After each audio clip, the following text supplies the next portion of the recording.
We're getting some movement in altcoins, and I love to see it, not because of the movement in altcoins, but if you look at the altcoins that are running, they're pretty much the same altcoins that we've been telling you to buy for the last couple of weeks. I'm going to toggle here to the weekly, and you can see that the altcoins that are running: NEAR, Telegram, Rune, Arweave, Render. And if you compare that to our list, NEAR, Telegram, Rune, we haven't got Render on this list, but we have been telling you to go and buy the AI narrative. Now, the reason why our tokens are moving is not coincidental. The reason why our tokens are moving is because, number one, we are plugged into the VC scene. We know exactly what's happening, and we know exactly what narratives the VCs are buying. We also know how to beat the VCs, which is what we're going to be talking about today. I'm going to show you today what narratives the VCs are actually buying. I'm going to also show you how you can beat the VCs at their game and make sure that you're not the retail person who's buying the VC bags. Today's going to be one of the biggest, most alpha-filled shows we've ever done.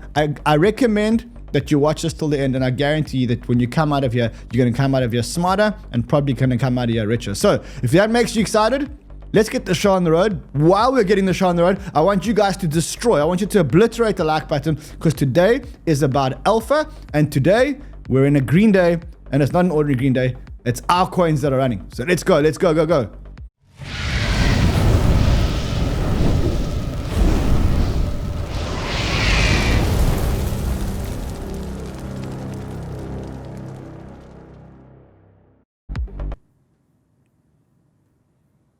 I love to see the green days, but you know what I love even more? I love knowing that when we get into a token, or when we tell our community to get into a token, we then get reports like this. We get reports that Pantera's capital founder, Pantera being one of the biggest funds in the world, and their founder coming out and basically saying that the largest investment they've ever made, they've actually made into the Telegram ecosystem. We've been calling the Telegram ecosystem as one of our biggest conviction bets actually for a hell of a long time, along with Arweave. And if you look at Arweave today, Arweave absolutely exploding. $44. We told you to buy this at $27. And as I said to you, look, this is not a coincidence. It's number one, because we do the research, and it's number two, because we're tapped into the VC scene, and we know what the narratives they're looking at are, and we also know how to beat the VCs. And that's really what today is about. And remember, today is our Friday banter. So we have amazing guests for you, two of the best VCs in the world, coming here today and telling you not only how to trade like a VC and how to invest like a VC, but also how to beat the VCs. Before we get into it, just a couple of formalities. First of all, if you're not subscribed to the channel, what the fuck are you waiting for? Subscribe to the channel. Let's get the show on the road. Smash the like button. The more you like, the more alpha these guests are going to give. And I promise you today, they're going to give you incredible alpha.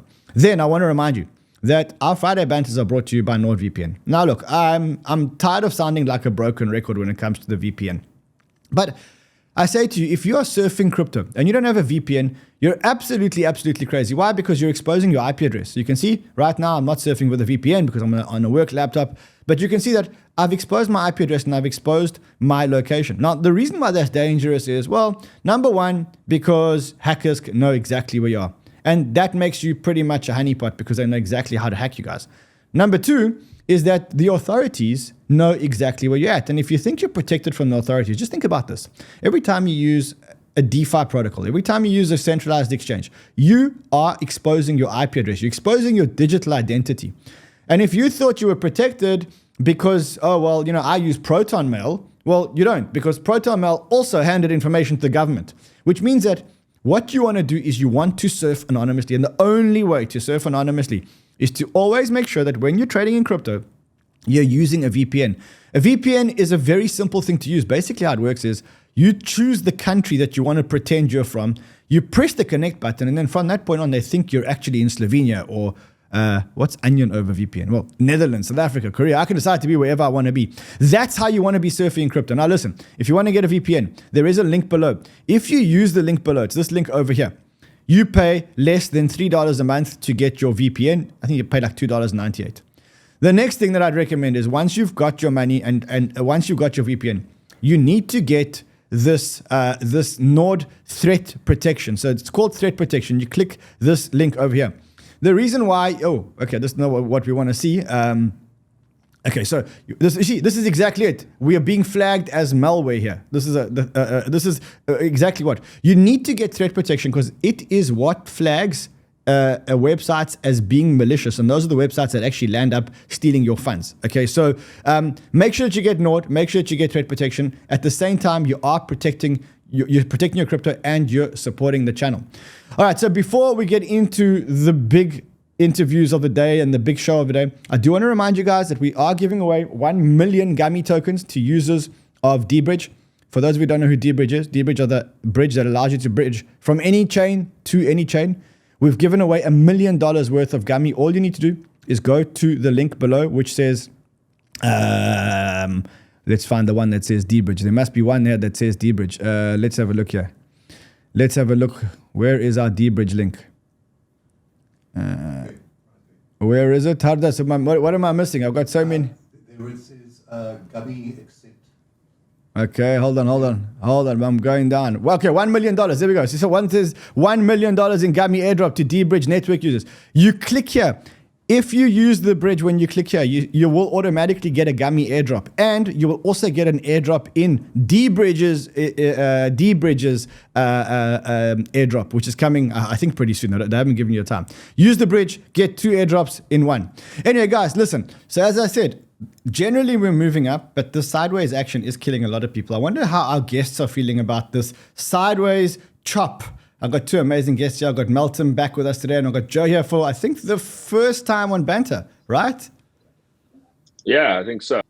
Amazing. Well, then let's start with you. How are you feeling about this sideways chop, 72 days of sideways chop? It's actually not really sideways. It's sideways and slightly down. It's Bitcoin sideways. It's altcoins completely getting obliterated. If you look at them on the 1 month, like these altcoins are down 40%, 30%. Generally, how are you feeling about the price movement? I feel great. I mean, Q1 is exactly what we kind of had a plan for. We were convinced that Q1 was going to be a ripper with the narrative around ETF flows and then the actual flows landing.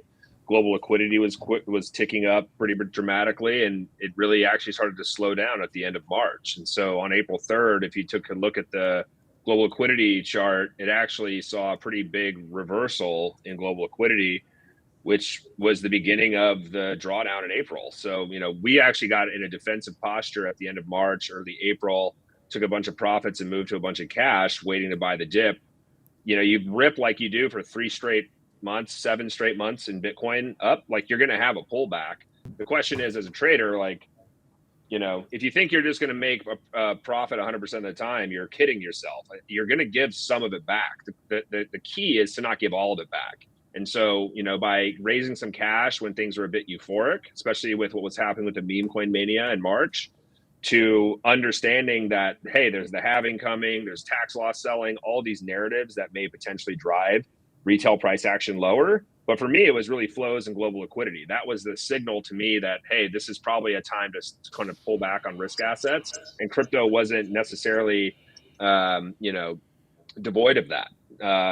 Altcoins getting hammered is expected when Bitcoin drops 15%.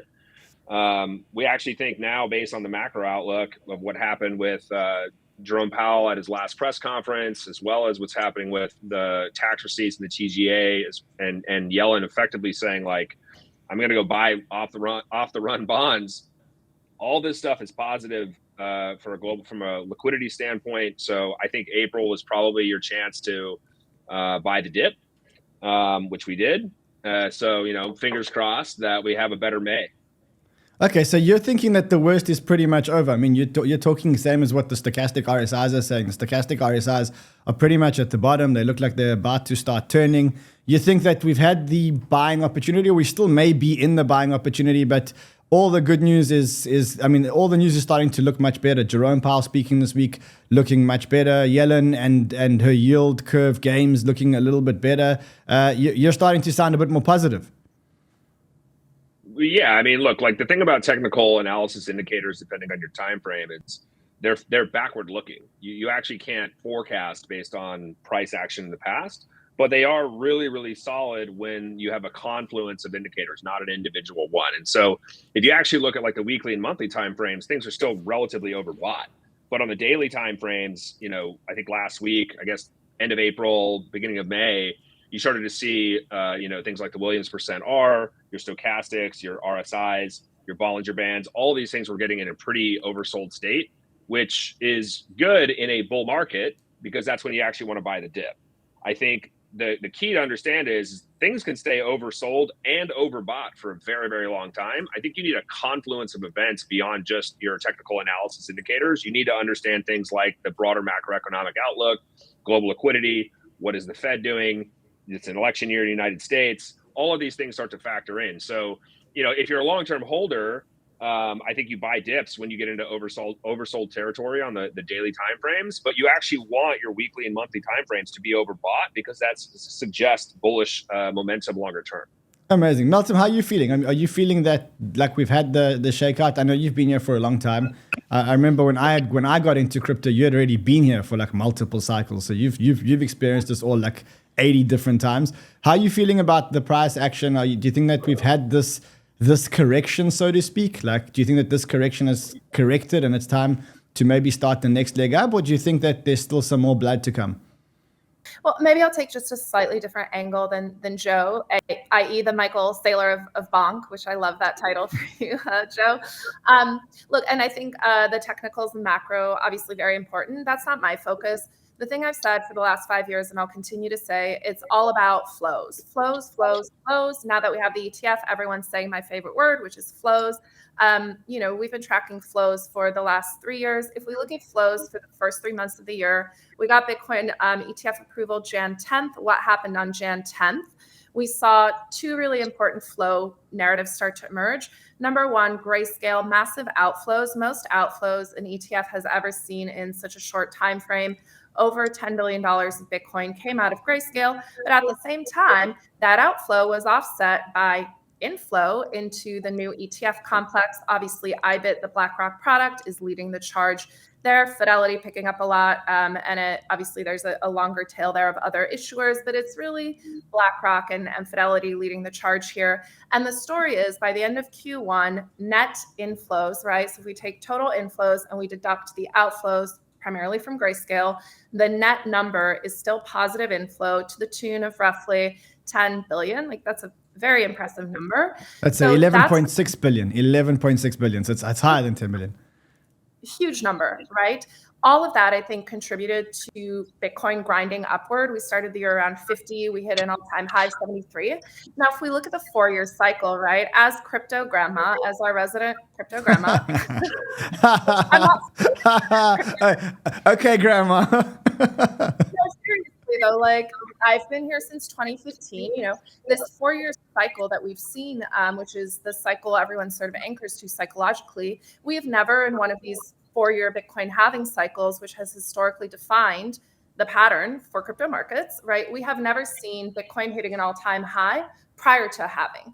So this is very different. And what I think people aren't talking about and thinking about enough is how the ETF flows are fundamentally changing the nature of how we look at flows and data and technical analysis in the Bitcoin space in particular. Bitcoin's still 50% of the market, so it's a really important data set to track.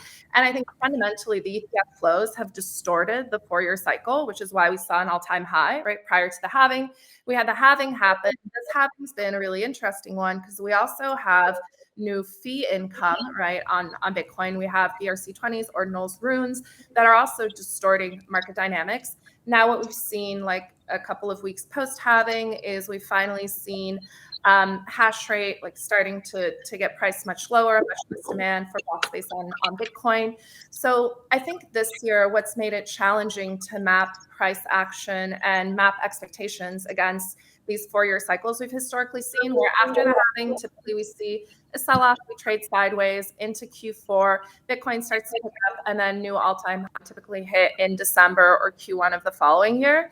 This year, all of that has gotten distorted because there's fundamental market dislocations that are occurring as a result of dislocations in where flows are happening, right? Instead of flows happening in the spot market or in the perps market, we now have this new vehicle, the ETF. We have new players. There's a ton of data opacity now because stuff's not happening on chain necessarily anymore, right? When you have institutions entering the game, moving Bitcoin around on an internal ledger is very different than moving Bitcoin around on the blockchain, right? Public ledger. So I think it's just fundamentally changed the nature of how we look at flows. It'll be interesting to see how Glassnode and sort of other services that analyze public blockchain data are going to have to change the way they interpret, analyze data based on these new entrants and just the opacity that exists when you get these institutions moving Bitcoin as ledger entries as opposed to on a public ledger. But I think as a result of sort of what I've articulated, there's just been some fundamental differences in this cycle. If I had a crystal ball, if Joe had a crystal ball, we wouldn't be here, right? Like we'd be sitting on an island somewhere printing billions of dollars. Hopefully we'll still do that this cycle, but I just think things have fundamentally shifted. And then one more thing I want to bring up that's not Bitcoin. Last cycle, there are a ton of projects that raised capital at insane valuations, multi-billion-dollar valuations. Those projects need to go public. So I think there's something like 70 token issuances that need to happen at over $1 billion FDV or fully diluted network value in order for them to sort of achieve the pricing they did in their last venture round. So there's this really massive backlog. We also see it in the broader venture landscape. In America, there are 1,200 unicorns that are privately held multi-billion-dollar companies that at some point need liquidity, right? Will they go public? IPO windows like still firmly shut. Crypto has that same go public overhang. In this instance, it's people launching tokens. So there's a massive overhang of supply that's coming onto the market. Not clear where that demand's coming from, right? Because we don't have the large hedge funds or the growth funds buying publicly listed tokens now. Okay, so this is a point that I've been talking about a lot, which is the fact that so many projects are coming onto the market at such big valuations. You have EigenLayer, you have, I mean, you said there's 70 of them that are coming onto the market. I think EigenLayer is coming on today or tomorrow or something like that. Who's buying all of this? I mean, like retail is not here. As you said, the hedge funds pretty much all got into these rounds at the last valuation. Chances are they're looking to exit when the token comes to market. I think that's one of the things that's causing the altcoin bleed, because we're in a position now where the altcoins are just basically bleeding out because there's just no buyers. I mean, and I think this is, again, there's a big discussion going on right now on crypto Twitter around this topic, right? I think one of the issues is retail now understands the game, which is venture bids up private rounds. These tokens list at multi-billion-dollar valuations, retail buys the top, and then they just get dumped on. That's a tired narrative. Nobody wants to do that anymore, which is why I think you're seeing such a weak bid for a lot of these venture-backed, like really high valuation tokens. And there's a lot of artificial market manipulation that's happening by having low initial float, right? Like people are playing games with supply and demand, initial float. Nobody's looking at the FDVs, right? Which is the fully diluted value of the network and what the token price implies. Like if you look at WorldCoin, the current price of WorldCoin implies something insane, like an $80 billion FDV. A company that has maybe, a couple million wallets, not a criticism, but people are playing these games, sort of manipulating game, the stats, the metrics. What I think is happen is people realize what the game is. And you always want to play games that you understand, games where you can win, which is why I think retail is gravitating towards meme coins and other assets where they can actually make money, as opposed to being, players in the shell game where they don't have any edge, they don't have any advantage. I'm so glad you brought this up. I'm so glad you brought this all up, and I actually want to spend time on it. So how do you think that situation resolves itself? And when I say resolves itself, like the only way that I see the situation resolving itself is that VCs get punished for the investments that they make. The only way VCs get punished for the investments that they make is if retail doesn't buy the tokens from them, and then they don't have exit liquidity. Like if you think of like some of these rounds that went to market, projects that are 1 year old or so, coming onto the market with a pre-market with a $3 billion valuation, trying to come onto the market with a $20 billion valuation so that the VCs are up 6x. Retail's basically saying, look, we're not here. There's nobody home. There's nobody here to buy your tokens. But hold on. Let's just go back a step. I think one really important thing to remember, there's a lot of conversation right now around like what is a fair price. Market sets the price, right? The market decides the price.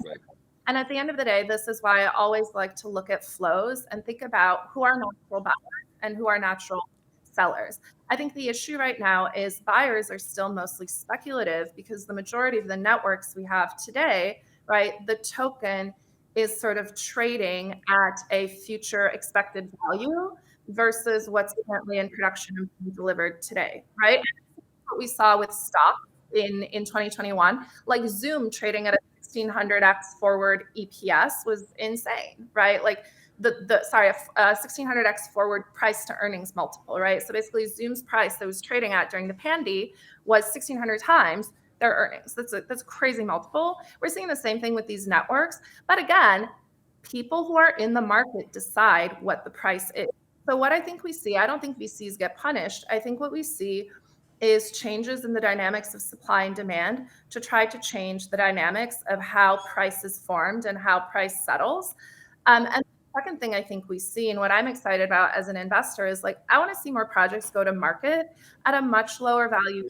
Yes. So that of projects going to market is not so value extractive. The issue is there's just also a huge number of venture funds. I think, there might be more venture funds than actual projects in crypto. So I also feel like the dynamics just around capital have gotten really distorted. How does that correct? I don't know. It probably takes some time to play out, but we're seeing that in other asset classes as well. I don't think it's by any means unique to crypto. We see it in traditional venture. I do think it's more unique to crypto because there's more projects coming on with quicker liquidity. I don't think in the traditional VC game, VCs get liquidity as quickly as they get in crypto. I mean, I've seen rounds in crypto where where there's a project that starts raising at 10 million. You talk to them again 6 months later that 50 million, and 12 months after the first raise that $1 billion. And you kind of go, well, how did you build $1 billion? Well, no, it's just the fact that you think that you're going to get liquidity soon. Joe, does this market dynamic worry you at all? I'm starting to feel like in the last cycle, we made a lot of investments into early stage projects. And now we're kind of saying, listen, just keep your money and buy the projects on the market, because chances are they're going to come onto the market and they're going to trade under the last round anyway, because there's actually no buyers out there today, because retail is not actually here. That's what the data is saying to us. The data is saying, look, when we look at the YouTube views of this cycle versus last cycle, retail's not actually here. The bulk of retail is not actually here. When we look at the flows, retail's not actually here. There are no buyers. There's no buyers for these projects. There are multiple projects. Meltem said 70 projects coming up. I mean, there's a lot of them. All of them that raised on the markets at over $1 billion valuation. How do you think that this ends? Because to me, it feels like it ends badly for the early investors.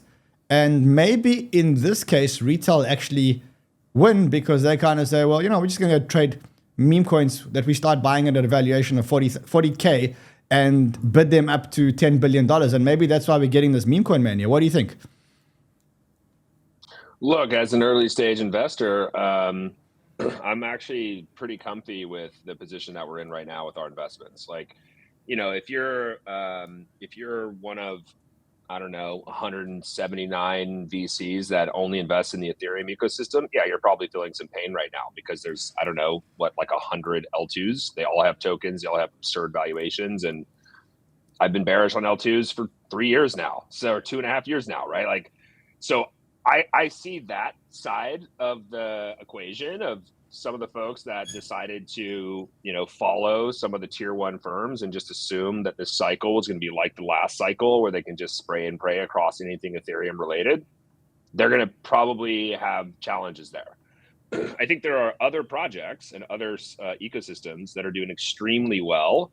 And that also have a lot of promise, right? So on the one hand, it is no surprise that I've been involved in the Solana ecosystem for a long time, but Dan Held recently joined the firm for us to go invest in early stage Bitcoin DeFi projects. We are extremely bullish on that. I know Meltem is too, right? Like we're extremely bullish on that space. The second thing I do want to kind of like underscore here is like investing in crypto and like the current amount of people invested in crypto is not a zero-sum game.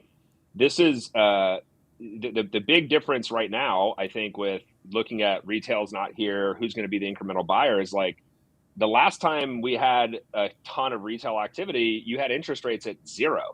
We have interest rates at 5.5%. The Fed hasn't even begun cutting yet, but you have Reichsbank coming out cutting, the ECB is cutting, all of the other major banks have literally told the market they're cutting rates. This is a coordinated effort to juice global liquidity into the second half of this year. This is happening, right? So I think one of the key things to underscore here is if you're looking one for one where we are currently in the cycle and suggesting that retail isn't here and they're not going to buy VC bags, et cetera, look at the macro picture. You have 550 basis points increased in interest rates, right? So where do you think all that cash is? It's in money market funds, and this includes retail, right? Certainly here in the United States, you have an enormous amount of cash that's sitting on the sidelines that eventually is going to get deployed. Now, is all that going to come to crypto? No, but some of it is, because some of it's going to go further out the risk curve than something like just stocks. The other thing I want to point out as it relates to VCs, and like, just to be clear, like I was a founder, I raised from VCs.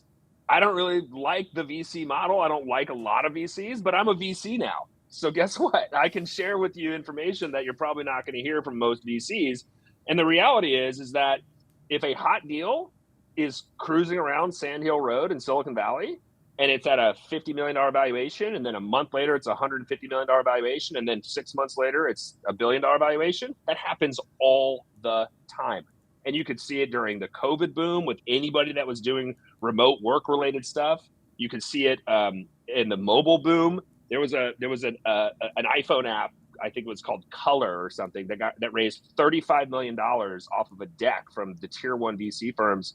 They shipped literally nothing, right? So this is not specific. No, I know. I know it's not specific. In crypto VC is that you end up with liquidity faster, which implies that if you're a VC in crypto, you better learn how to manage a liquid portfolio like a hedge fund manager. If you don't know how to actually hedge your positions or work with dealers or work with desks that can actually work your orders into the market or create options contracts to hedge against them, that's on you. Now, the beauty is most of these VCs are long only, which is fine. They have 10-year horizons to hold these tokens. One of the things about these token unlock events, people think that they're super bearish.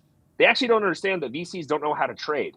They're like, the day that an unlock happens, they're like, oh, there's $1 billion worth of X token that's going to be on the market. It's like, these guys don't even know how to put a limit order in. You think they're going to dump all this on the market? Now, I'm generalizing and being hyperbolic for a reason. Not every VC doesn't know how to do that, but the majority of them do not, because this is not their skill set. Their skill set is to look 10 years out, 15 years out, and invest in founders and companies and protocols that they believe will have a meaningful difference in, say, Web3 and crypto, and play the long game, right? So I want to be like super clear that I don't think this notion of this is a zero-sum game because of where we are right now has to do with retail or their lack of involvement. I think it's a macro issue. And then furthermore, that most of these VCs are not going to, some of them are going to feel pain because they've been over-invested in certain, I would say, categories. But I think for the most part, as liquidity starts to come back in the system, as you start to see rates getting cut, you're going to see a lot more of these tokens actually be held by VCs longer term.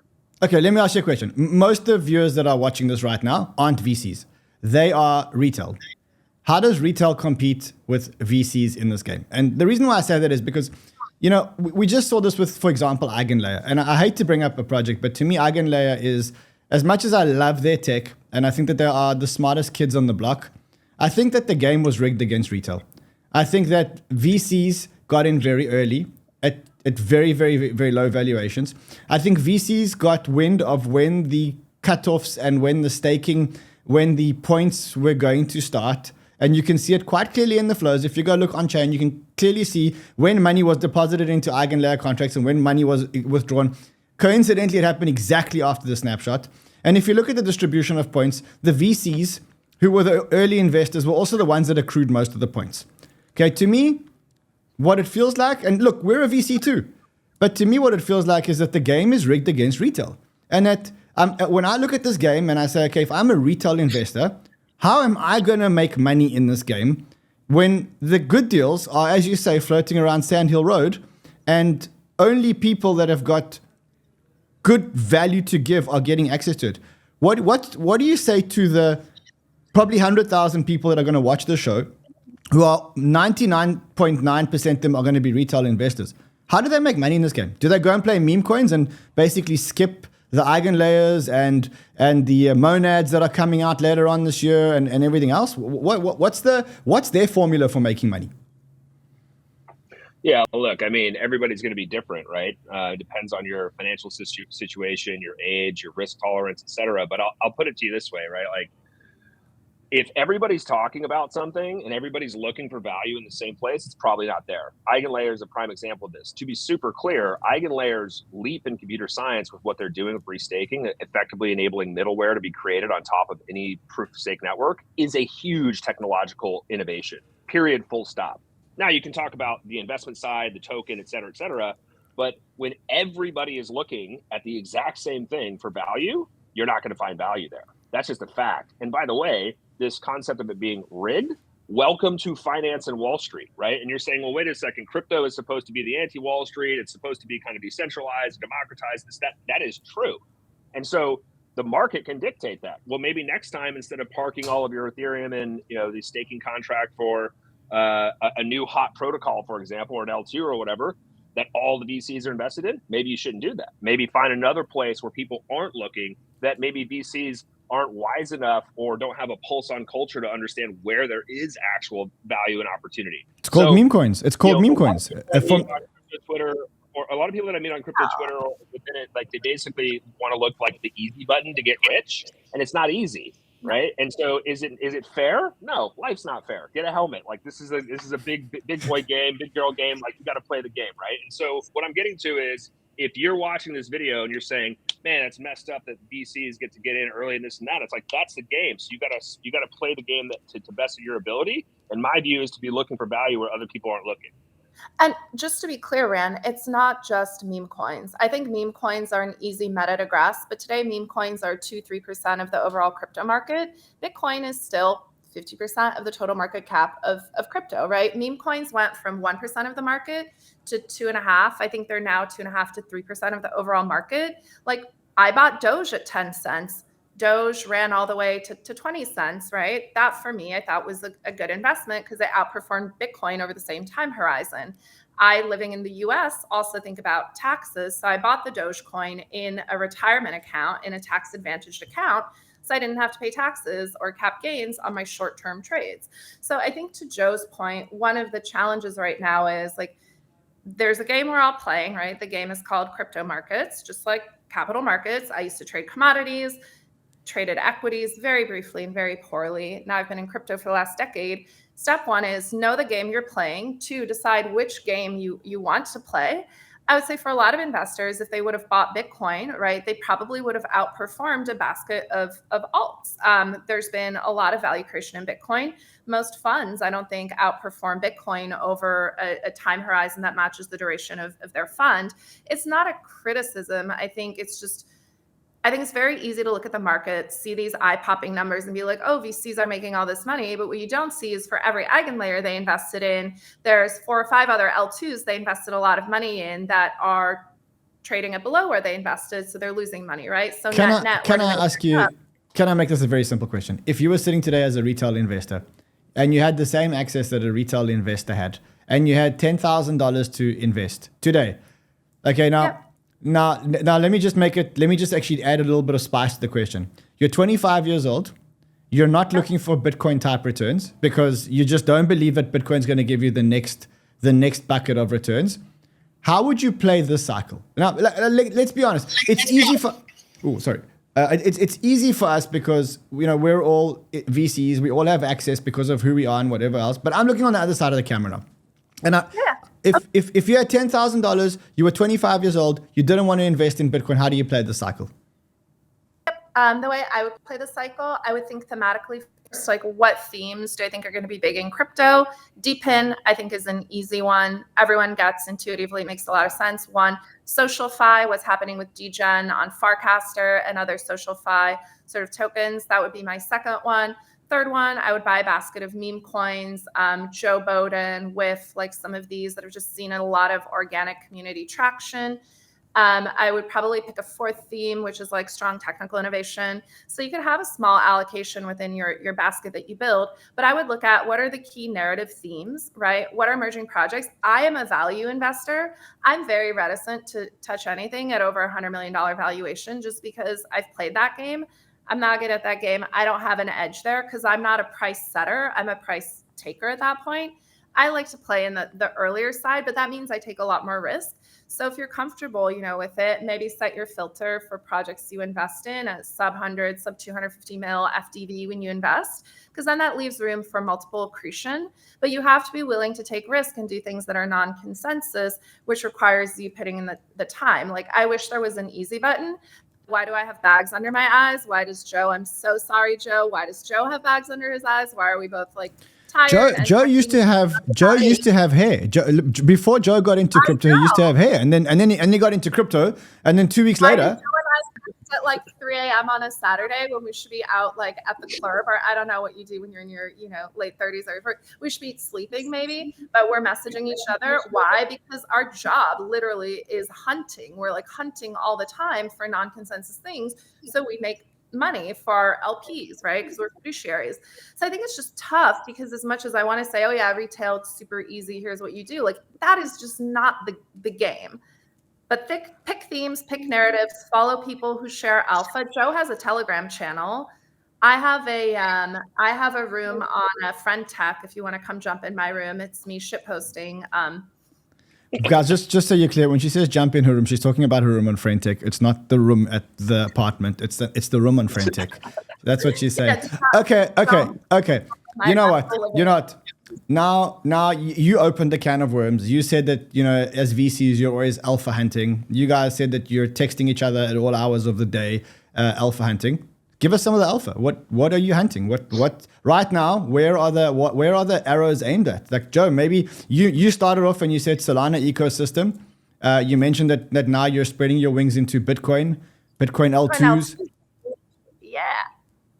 So. Yeah, I mean, look, like, so the question is, like, if you're a retail person, and by the way, like, everybody should listen to what Meltem just said, because that's basically the same thing that I would have suggested you do, is follow certain narratives and build a basket. Like, that's really, like, if you got 10 grand and that's how you're going to spend it and you're willing to risk it, like, that's what I would do.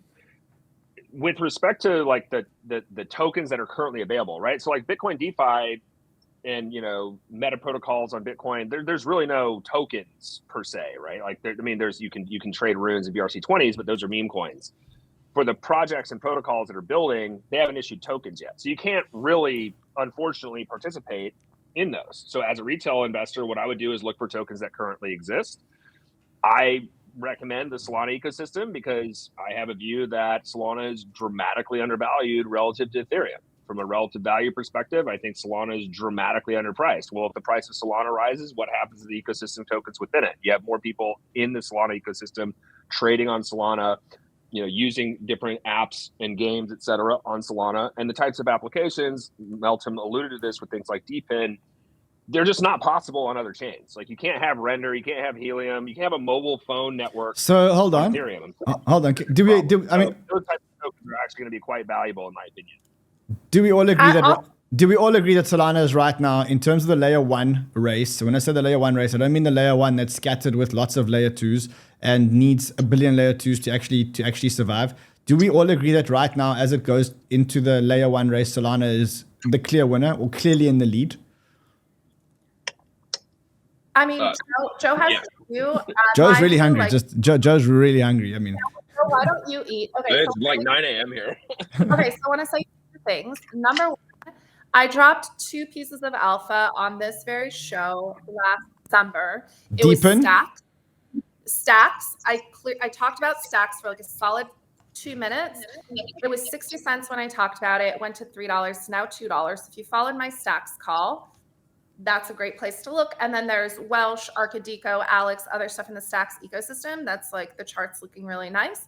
I also talked about Render. At the time, Render was $3. It ran all the way to $11. Now, so those are 2 pieces of alpha I have dropped on my Twitter, on here, on broadcast television in the United States of America. Like, people are talking about it. You just have to listen and you have to take action. Okay, so now we're all listening. Meltem, we're all we got it. We're listening. What's next?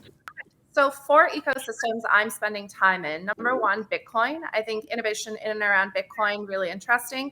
I own Pups. I own Manko Wanko. I own Rune coin on Bitcoin, right? So those are kind of my like Bitcoin token plays. I own a couple of Bitcoin NFTs. I own a couple of ordinals that I think are interesting.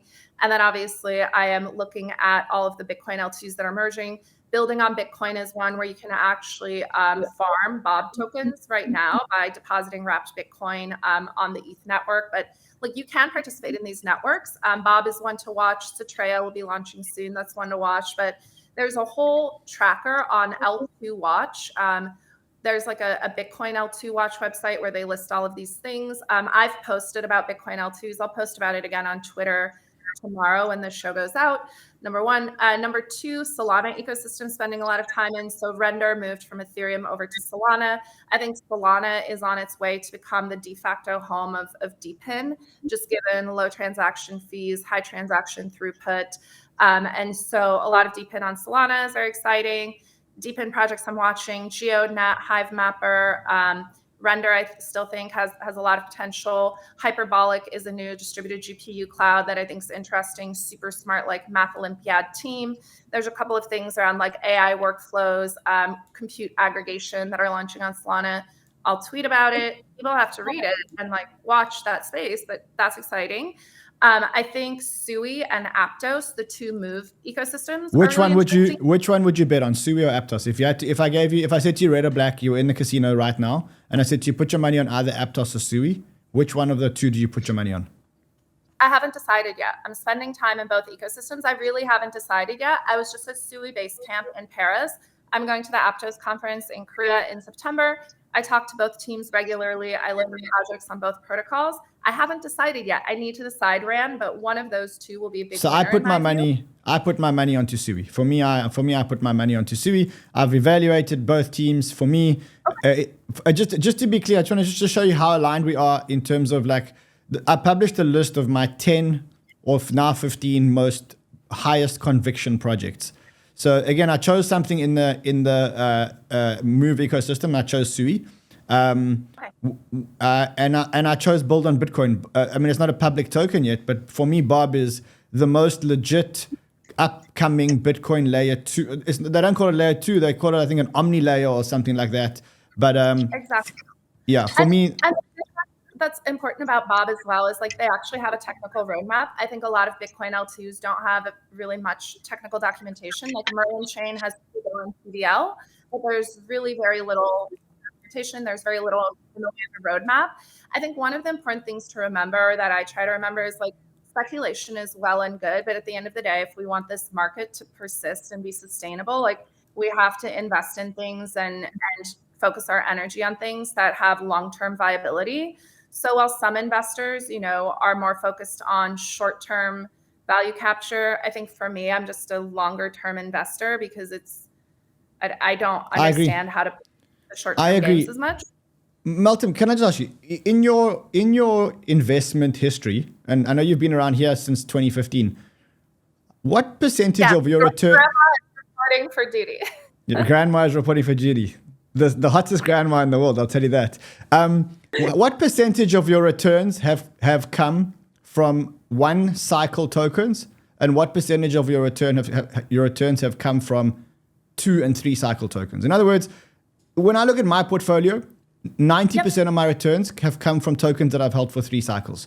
When I say tokens that I've held for 3 cycles, Bitcoin, Ethereum, Solana, Arweave, Kujira. If I look at my portfolio, those are tokens that I don't have any tokens that are 1 cycle tokens that have given me like life-changing returns or real returns. Have you had luck on a 1 cycle token? And I'm going to say if you did, it's probably luck more than anything else, right? Joe, what do you think? Like, where are the returns coming from? 1, 2, 3? I've had 1 token in each cycle where like it's a very quick a turnaround. For me, the framework I follow though for monetization is a third, a third, a third. So on all of the tokens I own, I typically still own a third of my original position just because I have this framework for my PA in terms of how I liquidate. The other thing I will say, if I look in aggregate, I also built 2 companies over the last decade. I've been in crypto, and the returns from building CoinShares and taking it public have also kind of matched the returns of investing in crypto. So there's also tremendous upside to being a builder and an operator. I'm building a new investment firm now, right? So it's not just deploying capital into the market for me. There's also tremendous returns to be had by putting in sweat equity and building a business in the industry. And you've probably seen this. Just for our viewers, what is the market cap of CoinShares today? I mean, I know that you were one of the original people, original founders in CoinShares. What's the market cap today of CoinShares? 350 million. And that's quite a. We're trading below our book value, by the way. So it's still a really great value stock. I'm not financial advice. Not financial advice. We just paid a great dividend. It's a great business. We're reporting our results next week. It's a cash flow generating business, much like a Grayscale, right? But I think there's a lot of upside also in building durable businesses in the crypto industry. Like Joe's building business, I'm building business, you're building a business, Ran. Like for people, if you're spending all your time in crypto and you're investing all your time thinking about it, why don't you build a business in it? Because then you get to actually do crypto full time and it's a job, and you can build sweat equity, and it doesn't have to be an investment firm or a protocol. There are a ton of services businesses in PR, media, design, outsourced CFO services, consulting. A lot of people have built really great businesses. There's absolutely no excuse for not starting a business in crypto, because the market is so big, it's global. Anyone can do it. You can write a newsletter, you can switch on a webcam, and you can start podcasting. You can, if you're a little bit more advanced, you can start managing money, and you can start doing research and stuff like that. There's absolutely no. But even basic services, Ran, a lot of people need help with accounting, CFO services, some of the basic things that people need help with. You can charge a retainer to have projects where you work with them. I know some people who, just shitpost for a living for a couple of different protocols. So there's a million and one ways to make it in crypto. The only limitation is your willingness to learn and your willingness to do actual work, not work of going to a conference or sitting on Twitter. It's put your fingers on a keyboard, send an email, take a chance. There's a lot of people watching this, and what I call them entrepreneurs who are in the closet, because they're entrepreneurs, but then you ask them, what do you do? But I've got a full-time job. No. If you're an entrepreneur, you don't have a full-time job. You leave your job and you actually become an entrepreneur, and there's a good opportunity to do that in crypto. So, Meltem, you gave us some narratives. Joe, I want some narratives from you, and I want to talk a little bit about meme coins before we go, because Meltem, I know you love the meme coins. So Joe, before we get there though, so narratives. So for you, Solana, building on Bitcoin. So I'm going to call it Bob, but it's not actually Bob. I know we're aligned there. Tell me, give me some others that you're excited about right now. Yeah, look, I think so. Within Solana, there's a lot of incredible technological innovation that's happening. So for example, I mentioned it earlier about EigenLayer, the big technological innovation there with restaking is enabling middleware to be built on top of the underlying L1. This is coming to Solana. It's going to come to every proof of stake network, by the way. It's not unique to Ethereum. This is coming right now through Jito. And so, I've been an investor in Jito for a long time. I've been a user of Jito for a long time. They are, I think on the forefront of a lot of the technical innovation that's happening with the Solana ecosystem. So that's, I think it's crazy not priced into the value of their network and frankly, their token. This is not financial advice whatsoever, but I kind of look at it and go, if you look at the fully diluted valuation of EigenLayer and Lido and whatever private valuation Flashbots is, that's Jito. And so I don't know, seems cheap to me. Furthermore, there are other teams that are building stuff within the Solana ecosystem around restaking. I've met with a couple of these teams. You're bullish restaking as a narrative. Sounds like you're very bullish restaking as a narrative. Doesn't matter on the chain. It sounds like Solana is your favorite layer one, or your favorite layer one.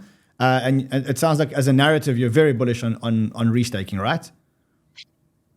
Well, not as a narrative, more as the actual technological innovation that comes with it. I think the narrative has already played out, and you saw that with the hype behind EigenLayer. Now it's actually let's ship some code and see what actually works. So, from a narrative perspective, I actually have a view that Solana is the chain for retail, and you see this through the activity with meme coins. But like, we're in the very first inning of meme coins. Yes, Dogecoin and Shiba Inu and these things have been around for a while, but with 20,000 new tokens being launched a day on Solana, frankly, that can't happen on any other L1. And then furthermore, you have things like pump.fun that you click 2 buttons and you have a meme coin. So this stuff's not slowing down. It's not going to stop. I saw the numbers from pump.fun this week. I don't have the tweet yet, but I saw the numbers from pump.fun this week. They were making more revenue than Uniswap. I mean, they were literally generating more revenue than Uniswap. Right. I'm not surprised at all. Like, have you used Uniswap? Have you used Solana and pump.fun? There's your answer. I mean, this is why this is the chain for retail. Now, what I will say, and I'll give a shout out to the base team at Coinbase, because I do think that they actually have a shot at bringing a ton of retail to base, because they have an unfair advantage. Good for them, by the way. 40 million accounts on Coinbase, right? They have a funnel of already crypto users that can go to base, right? I think base and Solana are going to be the 1-2 punch as it relates to, like, you know, folks that are retail that want to get into meme coins, and also, you know, these like a layer 2 or a better user experience on Ethereum, and then things like Solana as well. What about Telegram, Ton? You're talking about 40 million? They're talking about 900 million users. They're talking about an integrated wallet into an app on our phone. They're talking about USDT integration. They're talking about going all in on crypto. I mean, I was at Token 2049. I saw the founder on the stage telling us about how all into crypto he actually was. How do you position Ton as an ecosystem relative to Base and Solana? Yeah, I mean, the unfortunate part about Ton is you can't use it in the United States. So the largest market in the the largest market in the world is the United States, and you can't use it. That does not mean Ton won't be valuable globally. 900 million accounts is pretty powerful to flip the switch on. You know, Telegram's core business is not blockchain or blockchain related dApps. It's messaging. And they've built an amazing application and network that, you know, somehow has grown to nearly a billion users. That's phenomenal. What I would like to see is how is and by the way, like the team they're great product managers, so I have full confidence that they'll be able to do this. What you don't want to do is bolt on a crypto wallet or bolt on Web3 or bolt on blockchain because it's cool or it's a hype or it's a way to make money. Integrating it in a way that feels frictionless to the end user, I think, is going to be super important as it relates to how Ton rolls this out. I haven't been tracking the developer ecosystem within Ton for a while, but the last I checked, maybe a year or so ago, it's been a bit. There wasn't a lot of developer activity. So I think a lot's changed. I think a lot's changed. I'm sure it's changed by now, right? Yeah. All right, we've got 5 more minutes. I want to talk to you guys about meme coins. Where does this go? There are, I think, 250 meme coins that launch a day, if I'm not mistaken. Like, I think I think those are the numbers at the moment. I mean, first of all, like, good thing or bad thing? Is this a meme coin thing here to stay? Good thing or bad thing? Can I just give a controversial view on meme coins for one moment, maybe? Please do. Okay. So there's meme coins, as I think you're talking about them, which are you know, no utility, no roadmap, just pop culture narrative kind of coins. But I think a lot of the projects in crypto, like the distributed AI stuff, the distributed compute stuff, a lot of those projects are also meme coins. If you look at something like IONET, right, like there was a lot of funny, spicy sort of tweets over the last week where, you know, IONET's project that claims to have all these GPUs, more GPUs than Google and Amazon combined. They actually have 200 on their network.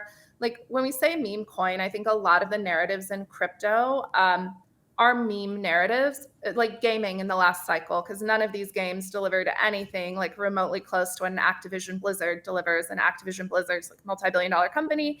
The idea, you know, that a Axie Infinity is valued the same as an Activision Blizzard, which has shipped like every winning game franchise of the last like decade across multiple consoles. It's kind of silly. So I think the meme coins is just like crypto overall. That being said, I think cultural meme coins, what's been really interesting to observe. So I'm limited to what I can trade in my 401k IRA because it's through Gemini. So I have Doge, SHIB, Pepe, I think, and maybe a couple other meme coins. I got really excited about cat coins like 2 months ago. I dabbled with the cat coins. That was really fun. I'm not doing the cat coins anymore. I'm still holding a couple. The political coins are really interesting. I think Biden and Trump are like the two main ones, but seeing how those are sort of playing out, particularly over the last day or so, with Trump talking about Biden in a press conference. And this morning, apparently, he talked about crypto in a presser. So that's been interesting. But I generally think the financialization of culture is like continuing to happen. Crypto is the greatest casino ever created. And at the end of the day, like people, excuse my language, fucking love to gamble. The casino, huge business. Lottery, huge business. Last year, Super Bowl, biggest year for sports betting ever. Like people just love to gamble. It is part of our human nature. So this idea that like the crypto casino is somehow unnatural is the weirdest thing I've ever heard. Speculation is like the core use case of and crypto. Memes. It's not. It just is. And memes are the perfect substrate. So I think it is the most logical thing I have ever seen. It is the narrative that makes the most sense. And I think it's just, you got to figure out, are you comfortable with the risk? And then are you comfortable getting rugged? Because most memes are, not there for the long haul. So it's a very interesting, ephemeral game, just like memes. Everyone. All right, listen, on that note, as you heard, the music's basically telling us that it's time for us to cut it. So guys, I want to thank you. First of all, very high alpha show. And we didn't speak about any of the things that I wanted to speak about, but I think we got a whole lot more. So I think, thank you so much. Thank you for the alpha. Thank you for the honesty. Thank you for the honesty, Melton. Good to have you back, Joe. Good to have you on. I'm sure that you guys will be here. And actually, you guys make a power combination. So I actually want to bring you guys again together, because I think the two of you are amazing together. So thank you. And to the fam, we will see you guys on Sunday. Remember, on Sunday, we are bringing you the meme show on Banter Plus. You got to be on Banter Plus for the Sunday meme show.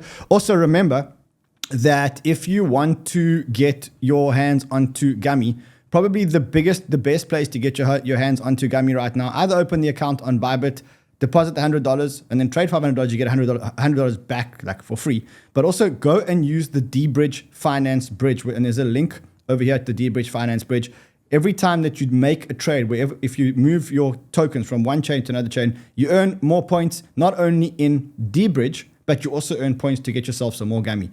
I will see you guys again on Sunday. Don't miss Sunday. Sunday is a big meme show. Now with the markets waking up, I think it's going to be a whole lot of fun.